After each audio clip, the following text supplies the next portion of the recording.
do you use the same skills to analyze a founder in India and US, or do you think of them differently? You're building a protein bar company in India versus protein bar company in the US.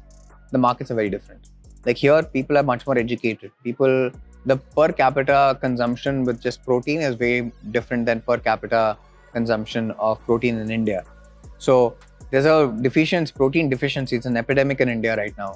We're talking about protein powders, right? Or protein in general. It's not so much here in the US.